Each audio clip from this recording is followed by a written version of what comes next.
Bonjour à tous, bienvenue et merci d'être avec nous pour cette première édition de Premier jour après la fin du monde. Alors le concept de cette émission est très simple, la fin du monde a eu lieu, la Terre a été rasée et il nous faut tout reconstruire. Vous l'aurez compris, l'idée c'est de refaire le monde ensemble, dans une série d'émissions où nous recevrons des chercheurs, des spécialistes, des explorateurs, des citoyens engagés, des personnes qui, toutes à leur manière, ont des choses à nous enseigner. Alors on le voit bien, notre système dysfonctionne et vacille. De plus en plus d'analystes le disent, notre civilisation semble au bord de l'effondrement. Loin de nous l'idée de verser dans le pessimisme ambiant. Au contraire, nous pensons qu'il est urgent de bâtir un nouveau monde, un nouveau vaisseau qui nous emmènera vers notre avenir commun. Premier jour après la fin du monde, c'est l'émission des ambitieux pour nous donner un cap, une direction, pour nous donner envie de devenir meilleurs.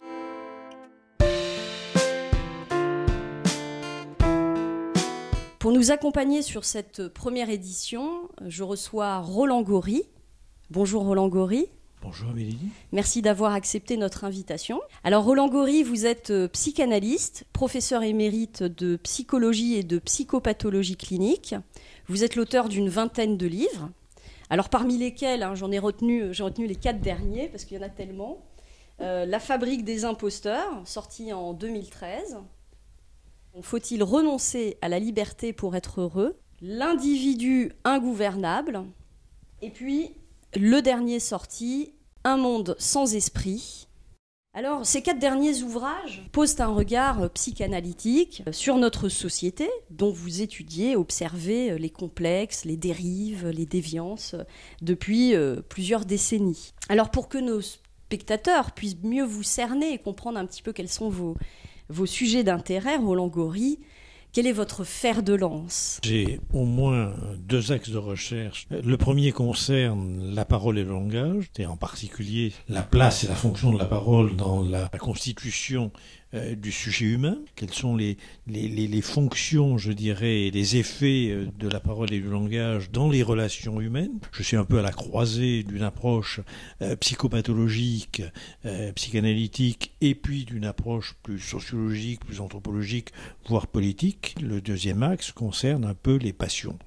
Les passions me passionnent depuis déjà bien longtemps. Et il y a un lien entre les deux, parce que finalement, ce qui déclenche la passion, c'est bien souvent des effets de parole, des effets de langage, voire la rencontre avec des mots qui, à un moment donné, déclenchent, tels des signaux, le processus passionnel. Dans toutes les études et analyses que vous avez conduites, vous avez évidemment sans doute dû tirer un certain nombre d'enseignements pour vous-même et puis peut-être pour le monde. Alors on va voir ça avec vous, Roland, puisque c'est l'heure de dresser le bilan.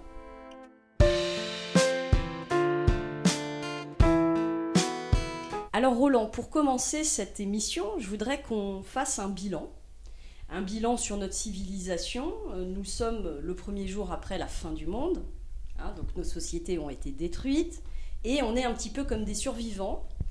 On a la lourde tâche de reconstruire une nouvelle terre. Évidemment, avant de pouvoir bâtir à nouveau, on doit tirer des leçons, des enseignements de nos expériences passées, et on va tenter d'en faire un diagnostic. Notre civilisation, elle a près de 8000 ans d'histoire, et cette histoire nous a conduit à ce jour précis, c'est-à-dire à notre effondrement. Qu'est-ce qui nous a conduit dans le mur ? Alors, il ne fallait pas élire Trump d'abord, ça c'est une évidence. Il ne fallait pas non plus fonder l'Europe sur une monnaie, mais plutôt sur une culture. Il ne fallait pas non plus laisser l'Occident déstabiliser des régions entières du monde qui ont permis l'émergence de mouvements terroristes, de mouvements djihadistes, entre autres. On demande à des gens d'être autonomes, on demande à des gens de se fier qu'à leurs raisons critiques, et finalement l'organisation du travail, une organisation dans les manufactures, dans les industries, c'est finalement faire de chaque individu une pièce de la production. L'homme n'est plus que le prolongement de l'instrument, que le prolongement de la machine. On se résigne à nourrir les hommes pour qu'ils servent les machines. C'est la machine et le mode d'emploi qui pensent pour eux. Ils sont dépossédés de leur jugement, y compris de leurs jugements moraux. Entre les valeurs libérales d'émancipation et l'organisation d'une vision purement économique, purement technico-financière du monde, il y a un tel hiatus que surgissent les monstres, et ce sont les différentes crises. Alors, moi, je vais rappeler la phrase de Gramsci. La crise, bien sûr, c'est lorsque le vieux monde tarde à mourir et que le nouveau monde tarde à naître. Dans ce clair-obscur naissent les monstres. Les ne vont pas régler cette contradiction à un libéralisme philosophique qui promeut la liberté, l'autonomie, la raison, la morale et le vivre ensemble, et la réalité sociale d'une vision purement économique, d'une vision purement technique. C'est ça. Donc le problème. Justement, la question, en fait, là, ce que vous êtes en train de nous dire, c'est une forme de déshumanisation, finalement, de la société, où l'humain est objetisé au service, finalement, il y a une forme d'esclavagisme un peu. Mais le salariat a constitué à la fois un mode d'esclavagisme moderne, mais aussi quand même, de par les protections sociales, parce qu'il ne faut pas voir les choses purement, bien sûr, en noir, il faut se méfier du démon de l'analogie et considérer que les salariés sont des esclaves. C'est pas ça. Les salariés sont des esclaves dès lors qu'ils sont dépossédés de leur statut de salarié. Et on voit bien comment, effectivement, au début du XXIe siècle, les emplois précaire, si vous voulez, le détricotage des protections sociales, la pulvérisation de l'État-providence qui s'était institué après la Deuxième Guerre mondiale, on voit bien comment cela a finalement... c'est ça le néolibéralisme, on va en reparler, mais c'est cela qui a constitué cette déshumanisation, mais qui avait, j'insiste, qui avait déjà ses ferments dès le 19e. Alors, on ne peut pas considérer que, encore une fois, la fin du monde qui a eu lieu, c'est simplement Trump, Kim Jong, et surtout une crise de la modernité. C'est-à-dire qu'il y a dans la modernité un défi. Il a été d'abord défini par Baudelaire. Ce sont les poètes qui anticipent, bien sûr, notre futur. Et justement, les poètes sont méprisés. La fin du monde a eu lieu parce qu'on n'a pas été capable de mettre les poètes au pouvoir. On a mis des technocrates, on a mis des économistes, c'est-à-dire on a mis des escrocs, quoi. On a mis des imposteurs. Il fallait dire les choses simplement. Vous savez bien que jamais les économistes n'ont prévu la moindre crise. Baudelaire nous dit c'est quoi le moderne ? Le moderne, c'est le contingent, le fugitif, le transitoire. Il y a quelque chose au niveau de la temporalité se trouve profondément modifié. Le rapport du sujet au temps se trouve modifié. Oui, c'est un peu l'idée qu'on va vers des profits à court terme et qu'on n'est plus du tout dans le travail sur le long terme, par exemple. On n'a plus le temps de bâtir des relations avec l'autre. Ça, c'est un des échecs. Mais pour moi, c'est pas tout à fait ça. Si vous voulez, pour moi, c'est plutôt que là, il y a un défi. Nous avons à réaliser un accord des temps. Qu'est-ce que c'est le 19e ? Qu'est-ce que c'est que la modernité ? C'est la discordance des temps. C'est qu'effectivement, il n'y a plus ce lien que la tradition pouvait établir entre le passé, le présent et le futur. Les individus ne sont plus assignés à des places définies préalablement par la tradition. Ils ont, en quelque sorte, à se fabriquer eux-mêmes. Ils ont à s'inventer, à se créer. Et ça produit une inquiétude des hommes de l'ère démocratique. Oui, ils doivent s'autodéterminer. C'est-à-dire qu'aujourd'hui, on est responsable de soi. C'est un peu l'idée. On n'est plus esclave, on va dire, de ses héritages parentaux. Votre père était boulanger, vous êtes boulanger. Donc maintenant, l'individu doit choisir. Il a des modèles protéiformes dans le monde entier. Alors, c'est là où on touche effectivement le cœur du problème. Le fait de ne pas être déterminé, je dirais, par justement les héritages traditionnels, ça ouvre un champ de liberté. Ils peuvent à ce moment-là se trouver capturés par la nécessité de faire du profit, la nécessité de leurs affaires, de leur jouissance matérielle, en oubliant que peut-être que la première chose importante, c'est de s'occuper d'eux-mêmes, c'est-à-dire d'avoir une espèce de culture de soi, d'avoir une ascèse, d'avoir un souci de soi. C'est cet oubli du souci de soi qui a certainement contribué à la fin du monde. Je vais évidemment vous poser la question inverse. Qu'est-ce qu'on a le mieux réussi dans notre civilisation ? On peut dire que les humanismes que nous avons connues ont quand même apporté des solutions. On peut dire que, par exemple, à la fin de la Deuxième Guerre mondiale, lorsque le Bureau international du travail, en mai 1944, déclare que si nous ne voulons plus voir ces guerres fratricides, il faut investir dans l'éducation, dans la santé, dans la culture, dans la justice sociale. Donc il y avait là un message très fort, qui est un message humaniste, et qui a quand même inspiré. Si vous mettez en avant des valeurs de solidarité, des valeurs de fraternité, si vous mettez en avant, si vous voulez, la fonction sociale de la culture, à sa valeur religieuse quasiment, c'est-à-dire ce qui relie les hommes entre eux, là vous avez une réponse à votre question. Nous avons les éléments pour reconstruire le monde. Les éléments pour reconstruire le monde, c'est quoi? Laisser de côté, je dirais, une vision purement économique du monde, où le sujet humain ne serait plus qu'un capital humain, c'est une espèce de micro-entreprise libérale, autogérée, ouverte à la concurrence et à la compétition sur le marché des jouissances existentielles. C'est ça le néolibéralisme. C'est en gros ne rendre compte des problèmes sociaux, politiques, psychologiques et anthropologiques qu'en termes entrepreneurial. Est-ce que le fait tout d'un coup d'avoir eu une porte ouverte comme ça sur le monde, de pouvoir se poser la question de qui nous sommes véritablement, donc de pouvoir peut-être avoir l'opportunité de renouer avec une forme de spiritualité aussi intérieure, est-ce que ça c'était pas une opportunité quelque part pour nous?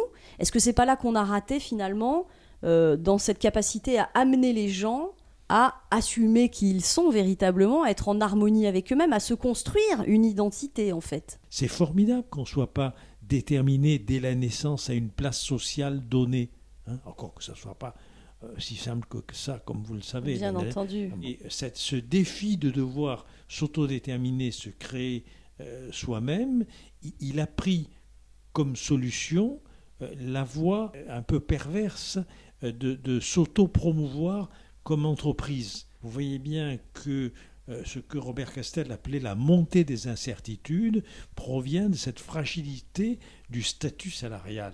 Donc, en gros, si aujourd'hui la figure de l'auto-entrepreneur est si dominante dans notre société, ce n'est pas simplement au niveau professionnel.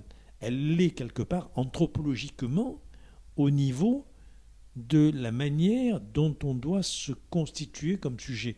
Et ça, c'est un problème majeur.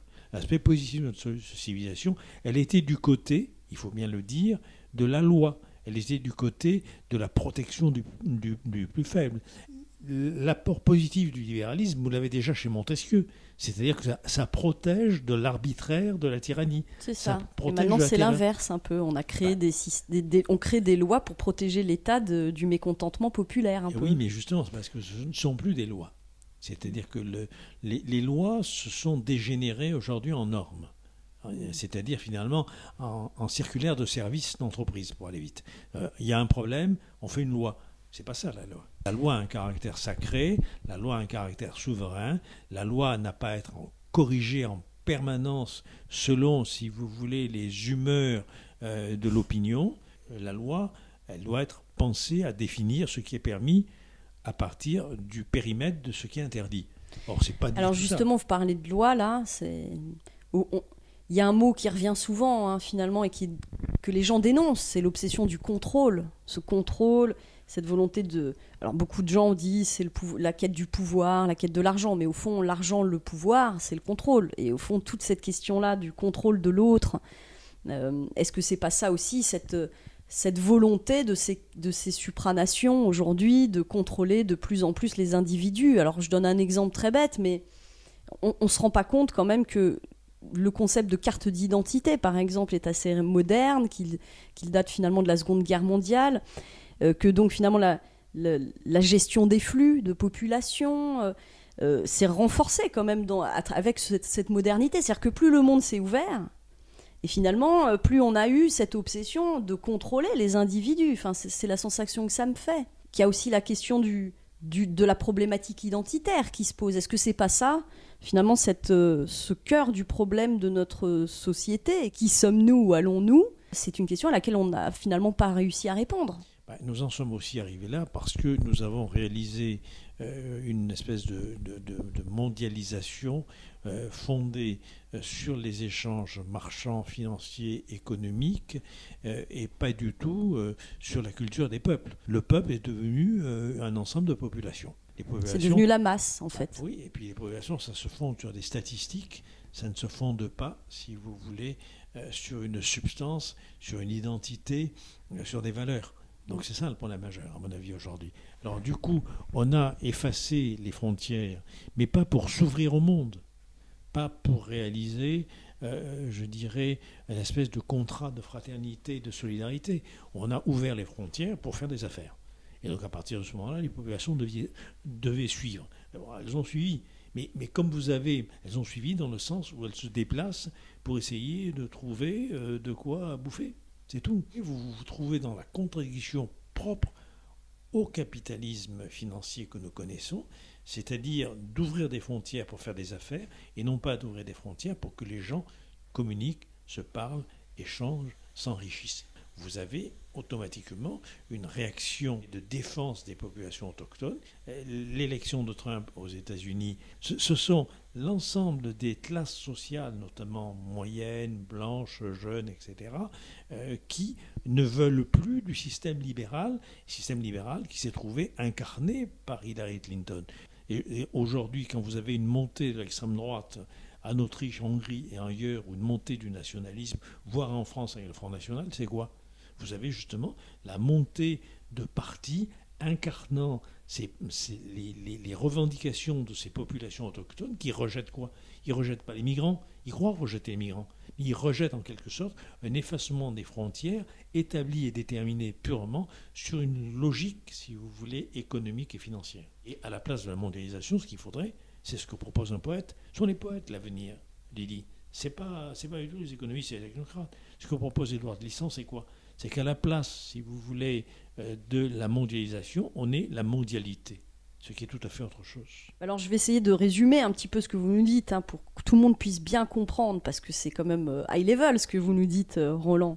On est dans une société, on a été dans une société où on objetisait finalement les individus, où l'homme est devenu une marchandise qui devait finalement trouver sa place dans la société en étant un travailleur. Voilà, c'est-à-dire qu'en gros notre identité se résumait presque à notre identité professionnelle, je ne sais pas si on peut le dire comme ça. Alors je vous arrête tout de suite. Pas un travailleur au sens d'un artisan, oui. Pas un travailleur au sens, si vous voulez, d'un créateur. Parce que ce que vous n'avez pas dit tout à l'heure, mais j'y suis aussi pour quelque chose, c'est que mon dernier livre, je l'ai fait avec un journaliste et un musicien, il s'appelle « Manifeste des œuvriers ». Et où justement nous revendiquons la restitution de l'œuvre dans le travail. Or aujourd'hui, c'est pas du tout justement le travailleur, c'est pas du tout, si vous voulez, l'œuvrier qui est en question. Aujourd'hui, c'est le technicien réduit à une séquence de mouvements et de gestes produits et prescrits par les machines numériques pour aller vite. Oui, c'est très clair. Donc, en gros, c'est le travailleur taylorisé. On a enlevé la créativité de l'individu pour... On a enlevé la dimension artistique et artisanale. Voilà, puis pour le mettre dans une fonction utilitaire, dans un système où il n'est qu'une pièce de l'engrenage, duquel d'ailleurs il ne comprend plus peut-être même ce qu'il fait dans ce système. Et donc, quelque part, on assiste à un vide de sens. Il y a une perte de sens, il y a une perte de repères identitaires. C'est vrai qu'on parle de ça beaucoup. On a l'impression que c'est ça qui fait aussi monter ces retours au fondamentalisme, au communautarisme, à des espèces de valeurs refuges, comme on dit, des espèces de valeurs sûres de notre identité, de ces identités préconstruites. Alors, le marketing peut être dénoncé aussi comme étant la raison de l'affadissement de tout. On veut surtout pas déplaire, donc finalement, quand on ne déplaît pas, on ne plaît à personne. Donc il y a cette idée qu'on ne propose plus finalement des identités fortes à consommer, entre guillemets, parce qu'on sait, vous êtes psychanalyste, on sait qu'on se construit notre identité sur la base de ces identifications à des modèles. Tout cela aboutit quand même à l'idée qu'on a une espèce de perte de sens, que peut-être les modèles qui nous sont proposés ne sont pas finalement des modèles qui répondent aux besoins identitaires des publics. Est-ce qu'il y a là quelque chose d'une d'une responsabilité à pointer sur ces modèles qui sont mis en valeur par les systèmes industriels et médiatiques, en fait. Oui, non, mais absolument. Mais si vous voulez, je crois qu'on revient à une question fondamentale, qui est la question de la transmission. C'est-à-dire que on n'a plus les rituels d'initiation traditionnels, on n'a plus, je dirais, le souci d'une formation citoyenne des jeunes, et on n'a plus ce souci de transmettre aussi l'expérience sensible. C'est un point qui est très très important. Je crois qu'il faut y revenir. Je veux dire, quand tout à l'heure nous parlions, Lily, si vous vous souvenez, du défi de la modernité, justement, ce défi de la modernité, c'est que si le moderne c'est le fugitif, le transitoire, etc., ça veut dire quoi? Que ça n'est plus accordé au temps passé, ça n'est plus accordé. C'est-à-dire qu'on risque d'être pris dans un effet de mode.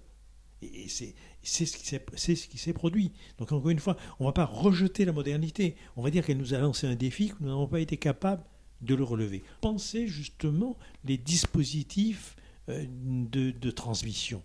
Comment est-ce qu'on peut transmettre sans tomber dans le traditionnalisme, le fondamentalisme, justement le salafisme, parce que salaf, ça veut dire les ancêtres. Donc on voit bien comment, justement, si vous voulez, là on y reviendra sûrement, mais l'émergence des mouvements fondamentalistes aujourd'hui, l'émergence des mouvements terroristes aujourd'hui, sont partie prenante de la société néolibérale. Nous les avons fabriqués. Nous avons fabriqué les monstres qui tentent de nous détruire. Bon, on y reviendra. Ils sont nos contemporains. Vous savez ce que disait Marc Bloch, le grand historien, les hommes ressemblent davantage à leur époque qu'à leur père. Bon. C'est un point qui est très important. Donc vous voyez, alors, ce qui ne va pas justement, c'est que nous sommes dans, je dirais, la pratique de ce que Pasolini appelait la religion du marché. C'est-à-dire qu'en gros, nous n'avons pas d'autre valeur quasiment que celle qui est définie par le marché. Que ce soit même les valeurs humaines, les valeurs de parole, les valeurs de discours, c'est quoi? Ce que je raconte, ça sera déterminé par le nombre d'auditeurs que vous aurez captés par mon discours. En quelque sorte, la valeur se réduit au prix. Le prix, j'entends par là. On ne vaut que ce qu'on gagne un peu dans notre société. On ne vaut que ce qu'on vend, même pas ce qu'on gagne. C'est ça qui est terrible. Donc nous sommes tout à fait dans ce que Guy Debord avait anticipé de sa société du spectacle. Le spectacle, c'est le lieu où la marchandise se contemple elle-même, disait Guy Debord. Nous sommes en quelque sorte à devoir nous vendre en permanence. Et les hommes politiques sont complètement prisonniers de ce truc-là, dans ce qui ne va pas non plus. Pourquoi? Parce qu'ils doivent vendre leur discours pour acquérir une part de marché de l'opinion. Donc il n'y a plus véritablement d'actes et de pensée et de valeurs politiques. Et la dissolution des partis traditionnels ou la pulvérisation des partis traditionnels est aussi une conséquence de cet effet où finalement la valeur est simplement ce qui émerge à un moment donné comme nouveauté qui peut s'acheter. Donc, quand vous parlez de perte de valeur, c'est de ça dont vous parlez, ou perte de sens, c'est de ça dont vous parlez. Oui, puis c'est la société de masse dont on parlait tout à l'heure, c'est-à-dire qu'effectivement, à partir du moment où on veut séduire la majorité... Majorité du moment, c'est un point important. La majorité du moment, ou en tout cas du marché qu'on cible. Les hommes politiques, on voit bien, ont tué les idéologies, puisque aujourd'hui, l'idéologie ne veut plus rien dire, c'est le marketing qui a pris la place des idéologies. Absolument, parce que c'est l'idéologie. C'est l'idéologie de la consommation. C'est l'idéologie de la marchandise. C'est comme quand on dit « je ne fais pas de politique ». C'est une façon de faire de la politique. Alors, chers amis, c'est maintenant l'heure de nous interroger sur ce que nous pouvons envisager vraisemblablement dans le nouveau monde. On a fait le bilan. On voit bien qu'il y a beaucoup de choses quand même qui sont quand même à prendre en considération, notamment cette importance finalement de l'humanisme, de continuer à être des humains, voilà, et non pas des objets, pas des choses au service d'un système. Alors, de quoi est-ce que l'homme est véritablement capable? Ça, c'est la vraie question, c'est la question qu'on va se poser maintenant. Qu'est-ce qui est possible? Qu'est-ce qui est impossible?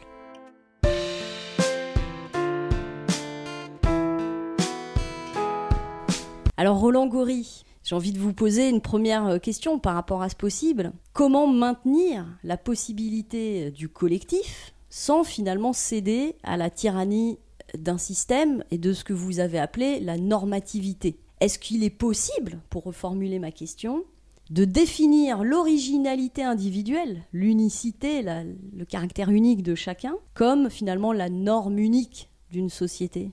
Vous avez parlé tout à l'heure, Lily, de société de contrôle, finalement. Elle passe par des dispositifs normatifs qui, finalement, surveillent, veillent, traquent et corrigent vos comportements. Par exemple, aujourd'hui, on va mettre en bracelet électronique, pas seulement aux gens qui sont assignés à résidence, mais à des gens qui picolent un peu trop et qui sont impliqués dans des troubles sociaux. Alors, on va leur mettre un bracelet électronique qui va mesurer toutes les 30 minutes le taux d'alcoolémie à partir de l'analyse de la sueur. Bon, pour prendre un exemple simple et concret, on voit bien comment aujourd'hui, c'est plus la carte d'identité, c'est bien évidemment le biotype qui va être déterminé par les big data qui vont définir votre profil bionumérique, je dirais, et on va vous faire des offres aussi bien commerciales que des surveillances policières à partir de là,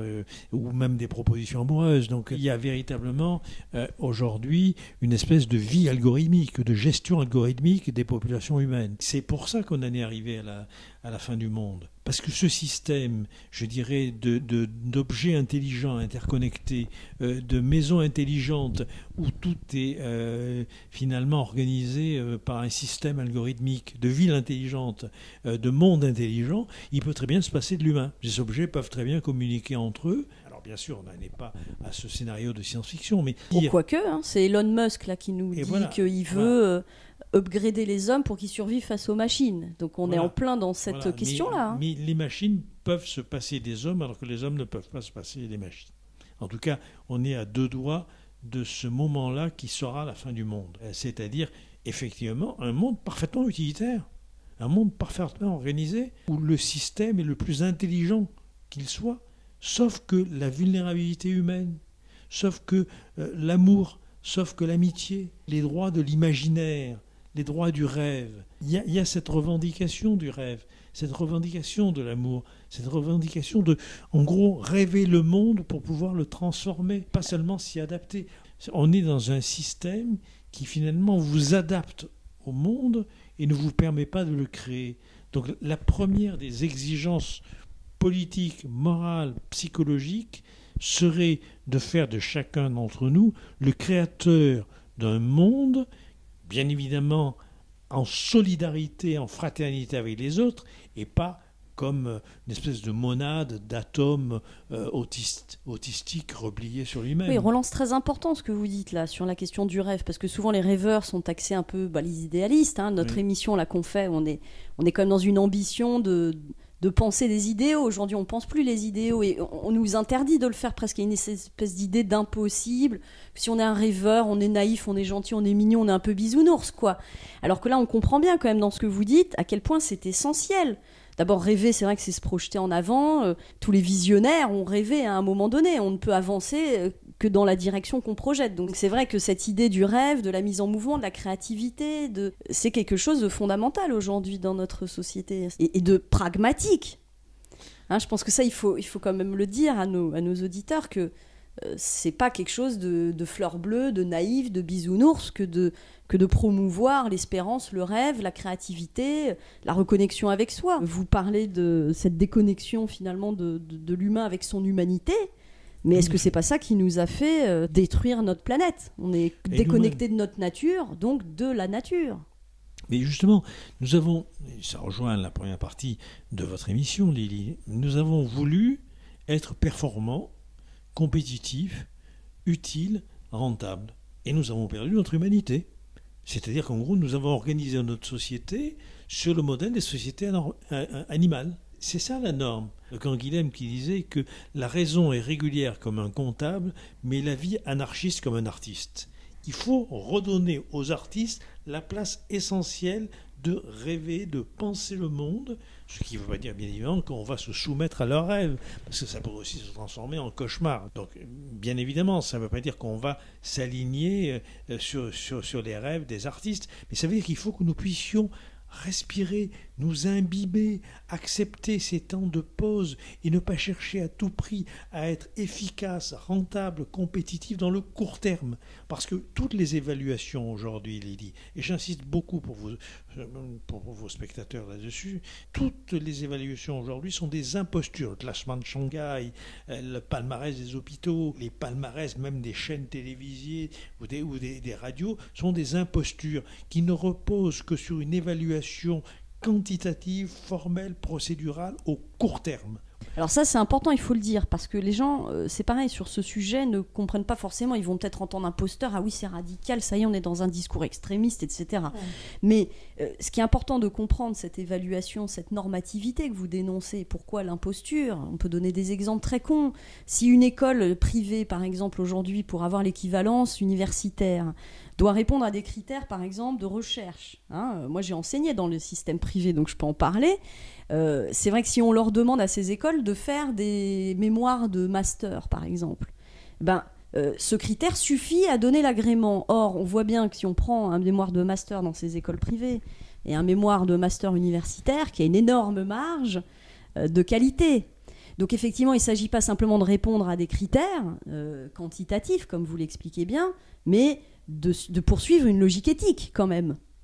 C'est ça aussi la question, c'est cette normativité que vous dénoncez va nous faire quitter les sentiers de notre propre intégrité, des valeurs auxquelles nous croyons, pour pouvoir obtenir validation de notre existence dans la société, qui effectivement demande de la performance, de la rentabilité, de l'efficacité, etc. Eh bien, on va finalement aller à l'encontre de nos propres valeurs individuelles. Et vous ne pouvez pas vous imaginer à quel point, dans le domaine de la santé, dans le domaine de l'éducation, dans le domaine de la recherche, dans le domaine de la justice même, dans le domaine de l'information que vous connaissez, vous ne pouvez pas vous imaginer à quel point nous sommes tombés dans une tyrannie des évaluations qui vise la promotion d'un totalitarisme des normes. Alors, peut-être on va commencer par définir la norme. Qu'est-ce que c'est la norme? La norme, c'est, je vais citer encore Canguilhem, mais c'est le penseur, c'est le philosophe des normes. Si on ne cite pas Canguilhem sur les normes, alors là, on peut aller se coucher, si j'ose dire. Voyez, eh bien, la norme, c'est la somme des exigences imposées à une existence. C'est ça, la norme. La norme, c'est norma, c'est quoi? Norma, c'est, si vous voulez, le fil à plomb. Norma, c'est la perpendiculaire. Norma, c'est, en gros, ce qui va vous corriger. Voyez, c'est comme quand on veut monter un mur. Bon, eh ben, on va le faire pour les comportements.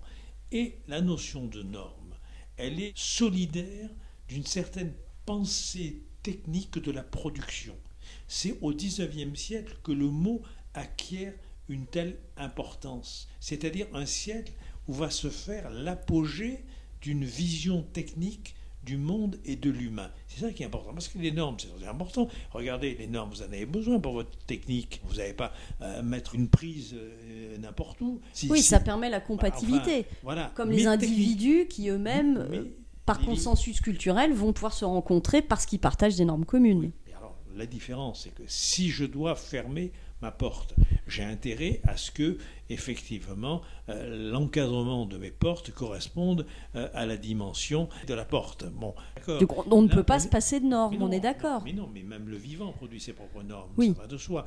Mais, si vous voulez, ce sur quoi je voudrais insister, c'est que tout n'est pas technique.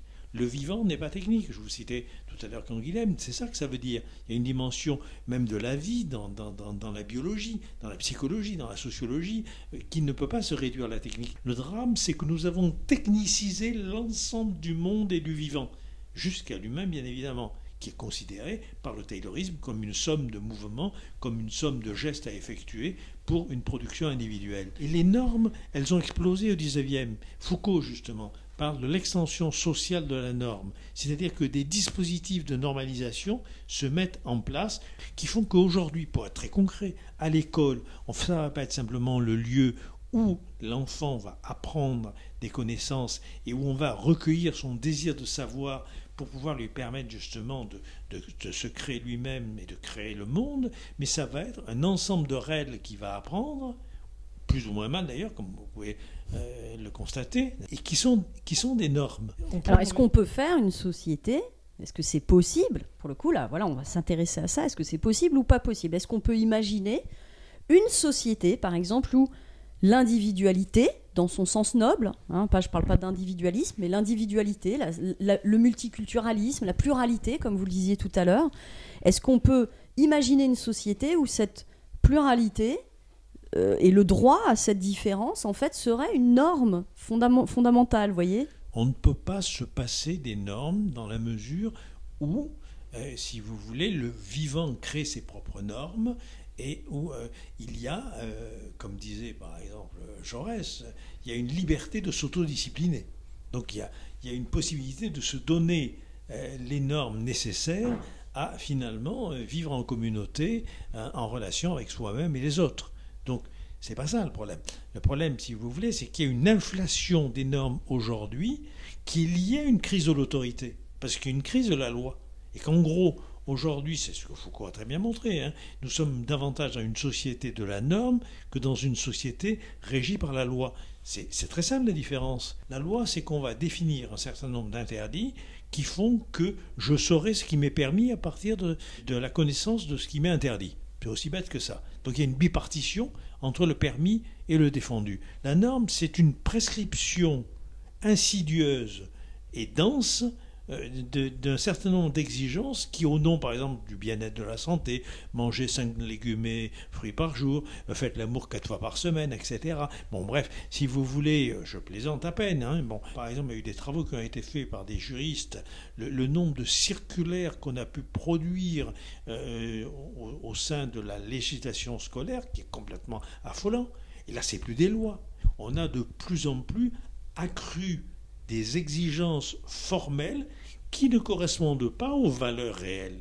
Vous parliez tout à l'heure des masters, vous parliez tout à l'heure des accréditations. C'est des choses que j'ai très bien connues. En quelque sorte, aujourd'hui, on ne va pas du tout s'intéresser à la valeur d'un article scientifique ou à la valeur d'une thèse. Ce qui va compter, c'est quoi ? C'est le support de publication, c'est-à-dire le lieu où elle est publiée. C'est le nombre d'articles publiés, non pas en fonction de leur intérêt pour un laboratoire, mais en fonction de la marque de la revue dans laquelle ces travaux ont été publiés. Donc on est dans une politique des marques, on est dans une politique du spectacle, on est dans une politique de la publicité, et pas du tout dans une éthique des valeurs de la recherche ou des valeurs du savoir. C'est que vous avez la même chose à l'hôpital, vous avez la même chose à l'information, vous avez la même chose partout.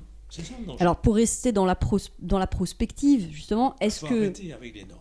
Il faut arrêter avec cette tyrannie de la norme.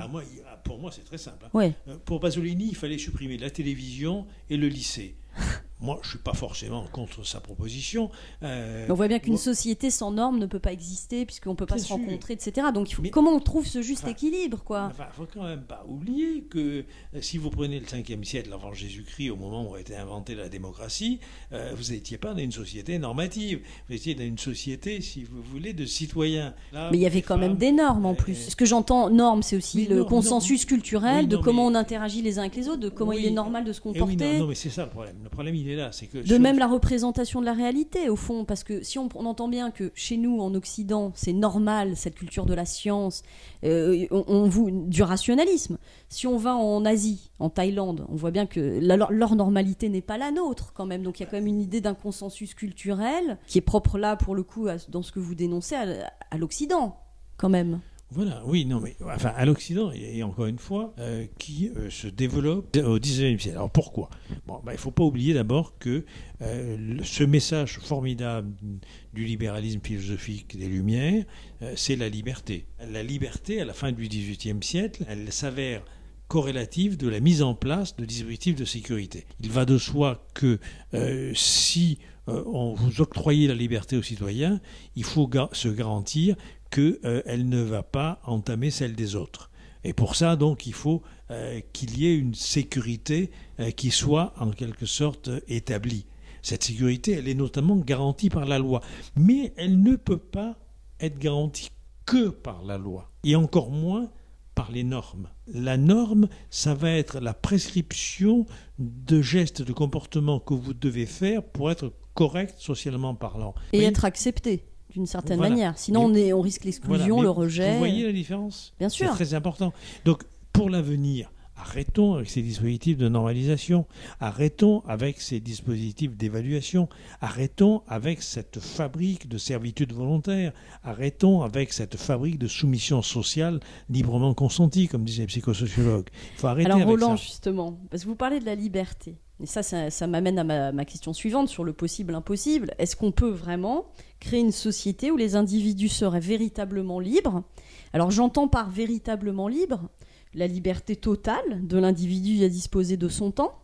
C'est-à-dire que l'idée du calendrier qui nous dit tu pars en vacances tel jour, tu te reposes le dimanche et tout le monde part en même temps, on voit bien que ça crée quand même des problématiques, on crée de la rareté, là encore, de la compétition entre les acteurs sociaux, puisque tout le monde part en vacances en même temps, donc forcément on va un peu se marcher dessus. La liberté, par exemple, de disposer aussi de ses mouvements, donc la liberté de déplacement de l'espace, la liberté de son corps. Aujourd'hui, on n'a toujours pas le droit de s'euthanasier, de se suicider, etc. Donc c'est quand même des vraies questions. On a parlé de la vaccination obligatoire, donc toutes ces questions-là, elles se posent.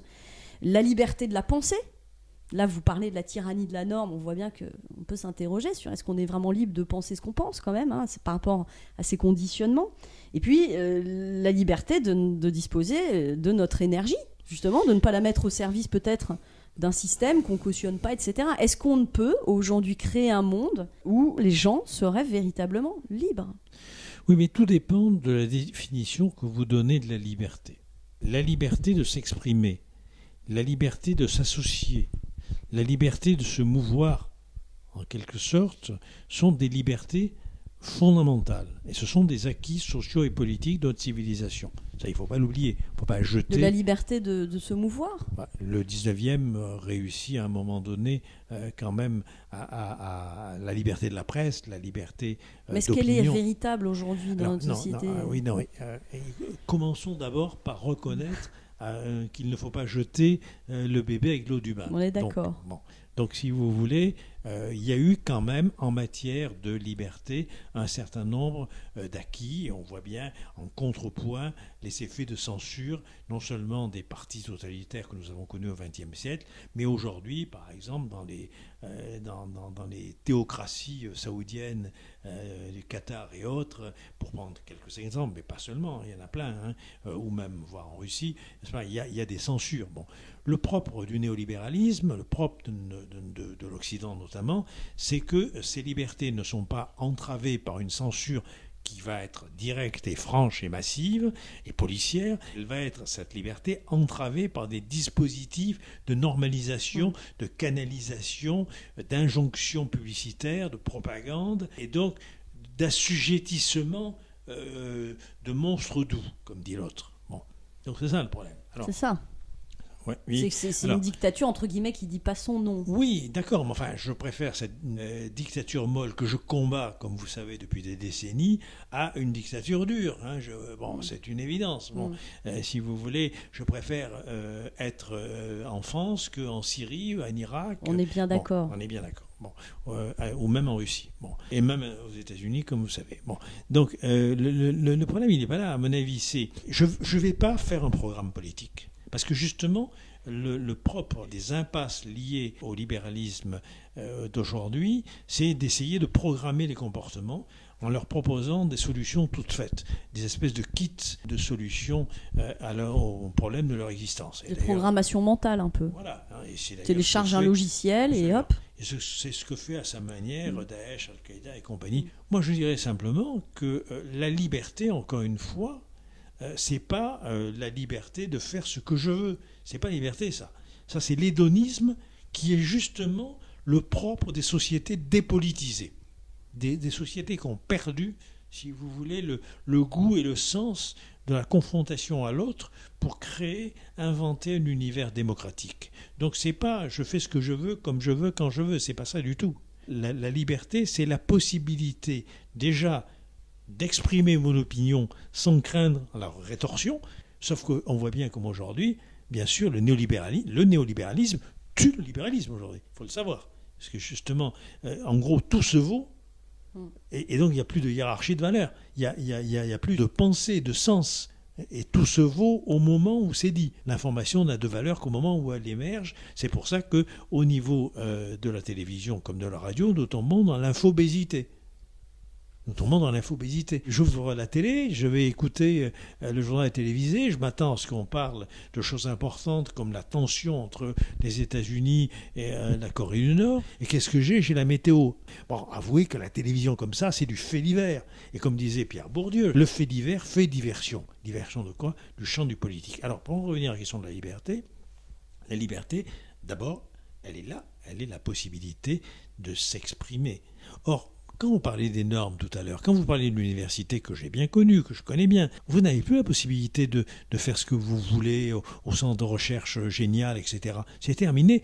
Peter Higg, prix Nobel de physique en 2013, a déclaré au Guardian en décembre 2013, je crois, aujourd'hui, je ne serais peut-être pas recruté à l'université, je ne serais pas considéré comme suffisamment publiant. Parce que ce n'est pas forcément des revues de qualité, c'est des revues qui sont des revues qui dominent le marché. Il faut accepter qu'il y a une biodiversité. Or, on a standardisé. La normalisation, aujourd'hui, c'est une standardisation. C'est-à-dire un appauvrissement de la pensée. Il faut jouer sur une biodiversité. Biodiversité des cultures, biodiversité des humains, biodiversité des manières de penser. Les économistes n'ont pas le monopole de la raison et du droit et de la sagesse, qu'on peut trouver cette sagesse aussi chez des artistes, aussi chez des philosophes. C'est ça que ça veut dire. Alors Roland, justement, ce que vous dites, là, vous parlez de la biodiversité, c'est passionnant. Est-ce qu'on peut imaginer, là on parlait tout à l'heure de la marchandisation de la culture, là on parle de la marchandisation finalement de l'éducation aussi. Donc d'une manière générale, on peut parler de cette marchandisation des individus et des échanges entre les individus aussi. Est-ce qu'il est possible de créer une société sans argent ou du moins sans objetisation et marchandisation des richesses humaines ? Ça, c'est ma première question. Et d'une certaine manière, pour rebondir sur votre logique de l'écosystème, est-ce que on peut justement imaginer que comme dans le monde animal qui s'autorégule, on sait que par exemple chez certaines espèces de grenouilles, quand il y a trop de mâles, certains vont changer de sexe pour devenir des femelles, donc il y a une espèce d'autorégulation. On sait quand on connaît la sociologie que un leader charismatique émerge parce qu'il y a un besoin social. Donc en fait, comme on est tous en connexion quand même et qu'on est dans un système interdépendant, est-ce qu'on peut imaginer que l'écosystème humain puisse fonctionner sans cet hyper-interventionnisme des États, finalement, des gouvernements et de toutes ces institutions ? Est-ce qu'on pourrait imaginer un écosystème humain qui serait autogéré naturellement par les besoins du collectif ? Alors pour moi, ce serait monstrueux, hein. D'accord, ça serait monstrueux, c'est-à-dire c'est-à-dire que si effectivement c'est les besoins de la collectivité qui déterminent mon sexe, je trouve ça monstrueux. Oui, non, mais pas en ce sens-là, je parle d'une autorégulation naturelle. C'est très important. Et justement, il n'y a pas de nature. C'est un point très important. Lévi-Strauss disait très justement, la nature de l'homme, c'est sa culture. Oui. Et si vous voulez, la société de la norme dont nous parlions tout à l'heure, c'est cette société animale où l'individu n'est plus qu'une pièce détachée de l'espèce en vue d'une production collective. Donc ça, j'en veux pas. C'est-à-dire, je ne veux pas. Vous voyez, aujourd'hui, c'est moins les États qui normalisent que le marché. C'est-à-dire, c'est bien parce que les politiques sont désistés en faveur des marchés qu'ils n'arrivent même plus à contrôler.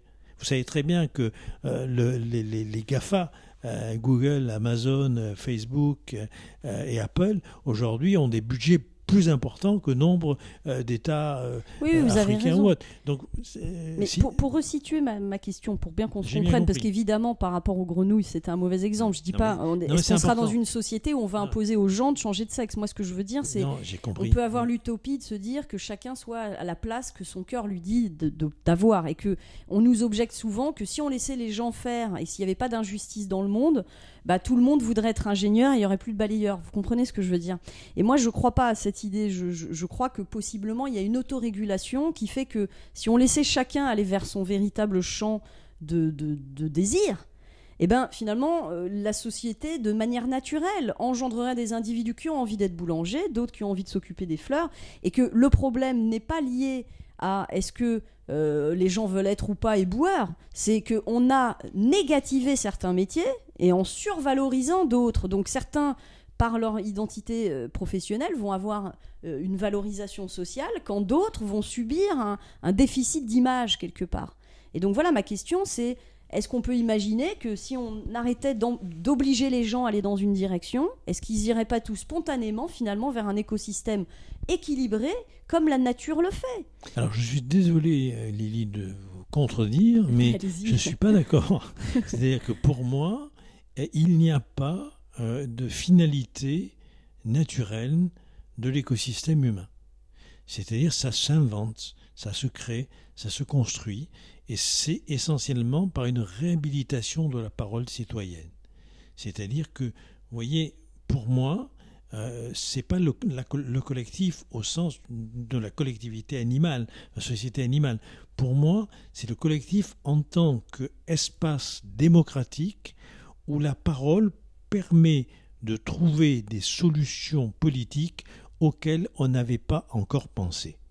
Donc moi je suis pour une réhabilitation forte de la parole dans l'espace public et privé et d'une réhabilitation du politique qui doit non pas devenir un État monstrueux, c'est pas ça, il s'agit, si vous voulez, d'un État qui devient en quelque sorte l'expression d'une volonté générale déterminée par l'expression et le débat citoyen. Je sais que c'est difficile. Non, mais ça suppose donc quand même de garder une dimension un peu de contrôle et de structuration, quoi. Absolument. Vous ne croyez pas à l'anarchie au sens noble de l'anarchie, de l'autorégulation, de la responsabilité du soi, etc. Non, et je ne crois pas non plus, si vous voulez, à des choix professionnels guidés uniquement par les passions qui ensuite s'interréguleraient entre elles. Ça, c'est l'utopie de Fourier. Charles Fourier, comme vous savez, est cet utopiste qui avait pensé qu'en gros, si chacun se laissait aller à ses passions, eh ben ceux qui jouissent de la saleté iraient vers des travaux qui impliquent justement de manipuler le sale. Est-ce qu'on l'a testé, ça, ce modèle ? En tout cas, ce type de modèle, je ne sais plus si c'est Foucault ou Benjamin, mais peu importe, l'un des philosophes, montrait que cette conception de la société comme mécanisme d'horlogerie, c'est le totalitarisme. Un totalitarisme qui partirait du bas, mais un totalitarisme quand même.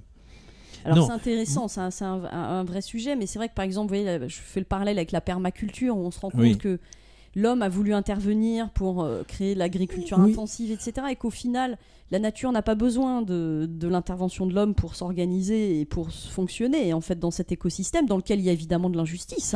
Il y a de la logique du plus fort aussi dans la nature, mais ça mériterait quand même de faire une expérience. Je me méfie du totalitarisme de la technique, ce que j'appelle le technofascisme, mais je me méfie beaucoup aussi du totalitarisme de la nature. La technique est devenue un dispositif de confiscation sociale de la capacité de penser, de juger, de décider et d'être libre, c'est vrai. Mais la technique, elle a d'abord été au début un dispositif de protection sociale de l'homme par rapport justement aux caprices de la nature. Bon, c'est mon point de vue, mais pourquoi pas essayer pour ceux qui en ont envie, mais à condition que ça ne soit pas général. C'est toujours pareil. Une solution locale ne doit pas apparaître comme un programme global.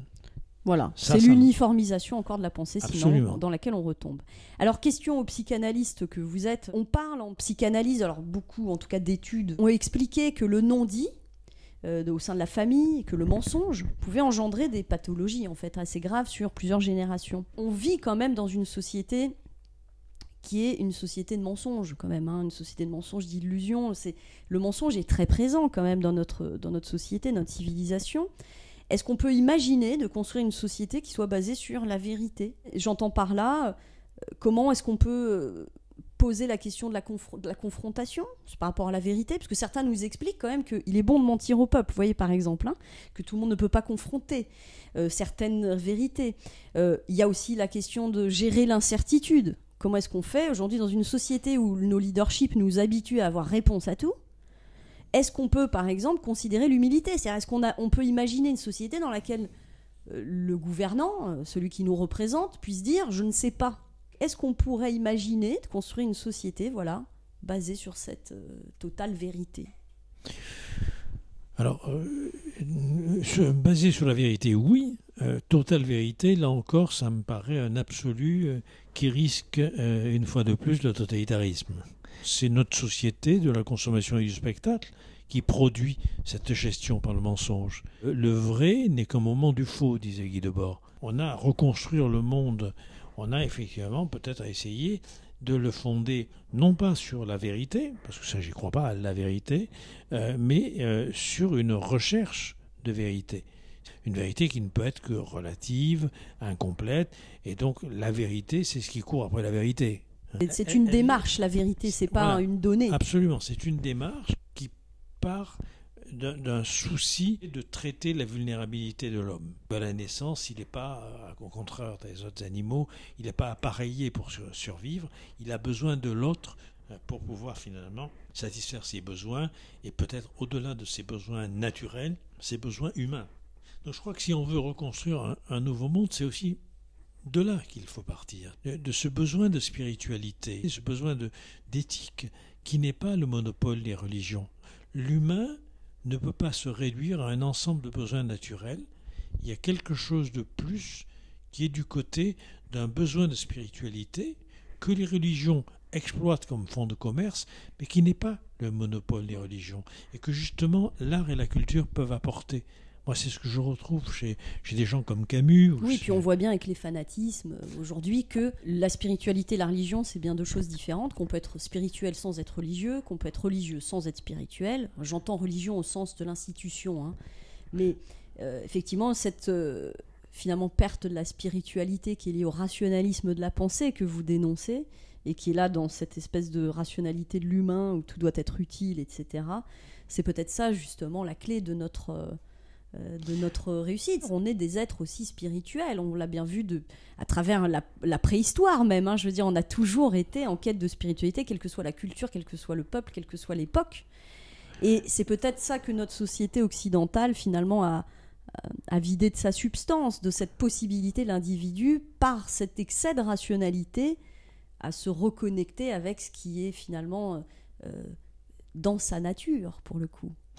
Alors là, je serais d'accord avec vous. C'est-à-dire que nous sommes tombés dans un rationalisme économique morbide, comme je l'appelle, ou dans un rationalisme technico-économique morbide. Nous avons organisé intelligemment le monde au point que nous ne sommes plus nécessaires au monde. C'est ça le danger majeur. C'est ça, c'est l'hypermental qui fait de nous un processeur informatique presque, qui doit traiter des données, etc. L'hyper-rationalisation. Et finalement, ce manque de jonction qu'on a avec notre cœur, comme on pourrait le dire vulgairement. Hein. Voilà, tout à fait. Avec notre cœur, avec notre esprit, avec notre expérience sensible, avec justement, je recite encore Camus, mais je crois que c'est important, les droits de la pensée humiliée. C'est-à-dire les droits de l'imaginaire, les droits, si vous voulez, du rêve, les droits de ce qui est apparemment déraisonnable et qui pourtant est la raison même de notre espèce humaine, qui est une espèce fabulatrice, une espèce tournée vers la parole, vers le conte, vers le récit, vers l'utopie. Et je crois que c'est ce point-là qui est extrêmement important. Parmi les facteurs qui favorisent l'émergence des terrorismes aujourd'hui, il y a cette panne d'utopie, cette panne de rêve collectif et partagé. Les jeunes paumés en crise existentielle ne vont pas trouver dans la marque d'une voiture ou dans la marque d'un iPhone les raisons de vivre, et ils risquent à ce moment-là d'aller chercher chez ces vendeurs de rêves qui transforment ensuite leur existence en cauchemar, qui sont les entreprises sectaires dont, à mon avis, les djihadistes font partie. Bien, c'est un beau résumé, Roland, là, de notre pensée, je crois. Et pour finir, je voudrais vous inviter tout simplement à une ultime réflexion. C'est l'heure de la capsule temporelle de Roland Gori.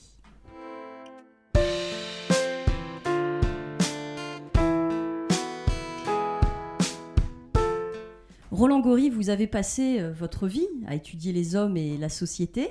Et si vous aviez une seule chose, un seul enseignement à transmettre à l'humanité, lequel serait-il ? Je n'ai pas seulement passé mon temps à les étudier, j'ai aussi vécu, et je continue d'ailleurs à vivre, avec les humains et avec les sociétés telles que je peux les rencontrer. Mon message, c'est le message de l'humanisme. Un humanisme qui ne serait pas une idéologie bonne à tout faire, style les droits de l'homme, qui sont souvent l'extension aux humains des droits accordés aux animaux, donc vous voyez la façon dont on les maltraite, les deux d'ailleurs. L'humanisme en tant que posture éthico-politique, et notamment la nécessité d'accorder les temps, ne pas brader l'héritage du passé, sans pour autant le fétichiser, mais en le tournant vers, je dirais, l'avenir, à condition de ne pas regarder l'avenir, encore une fois, dans le rétroviseur, nos sociétés qui ont remplacé l'espoir par le calcul de probabilité, par exemple, qui à être prévisionnel, manque d'anticipation, manque de rêve, manque d'invention, manque de possibilités de penser demain. Il faut qu'on puisse se réapproprier une démocratie qui a été confisquée par la technocratie. Donc, pour moi, le message, c'est l'humanisme, et je crois qu'une façon de s'initier à l'humanisme, c'est incontestablement la fréquentation des œuvres d'art, de la culture, à condition de ne pas restreindre la culture au champ de l'œuvre, au champ de la peinture, l'architecture, la musique, la danse, la poésie, etc. Les œuvres, c'est aussi une manière de vivre, c'est aussi une manière d'exister. J'ai toujours été étonné qu'on cantonne l'œuvre aux objets et pourquoi pas à une vie. Justement, notre vie peut être une œuvre d'art. À nous de la créer. Mais on ne la créera pas tout seul. On ne peut la créer qu'ensemble. Sinon, c'est de la masturbation, pour le dire autrement. Donc, non, si on veut se créer soi-même, c'est dans la relation d'amour, d'amitié. Et je crois que l'art, la culture, ça nous initie à ça. Quand nos ancêtres préhistoriques allaient peindre sur les grottes de Lascaux, c'était aussi un geste magique, un geste sacré. C'est-à-dire qu'ils pensaient que par ce geste de création, par ce geste de peinture, ils allaient pouvoir accroître le gain de gibier qu'ils pourraient obtenir pendant la chasse. Notre société, elle a essentiellement réduit les œuvres, l'art, la culture, la politique et la vie et le vivant à l'exposition, en oubliant le sacré. Retrouvons le sacré, réhabilitons le sacré sans tomber dans le religieux. Merci Roland Gori. Merci à vous Lily. Mes chers amis, on arrive au terme de cette émission. Je vous remercie de nous avoir suivis jusqu'au bout.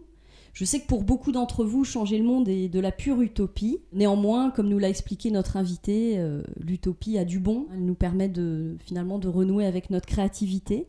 Et puis, il faut faire attention à ces fameux réflexes normatifs. On se résigne, on brandit l'impossible, finalement avant même d'avoir pris le temps de réfléchir aux choses, d'examiner consciencieusement les ambitions qui sont les nôtres. Alors évidemment, il faudra monter une à une les marches de ces ambitions et peut-être nous faudra-t-il des siècles pour aboutir. Néanmoins, si on ne se fixe pas un idéal commun, capable de nous rassembler tous, c'est-à-dire une direction même lointaine vers laquelle cheminer, eh bien nous continuerons à tourner en rond et nous n'irons nulle part sauf ici, en cet instant précis, le premier jour après la fin du monde.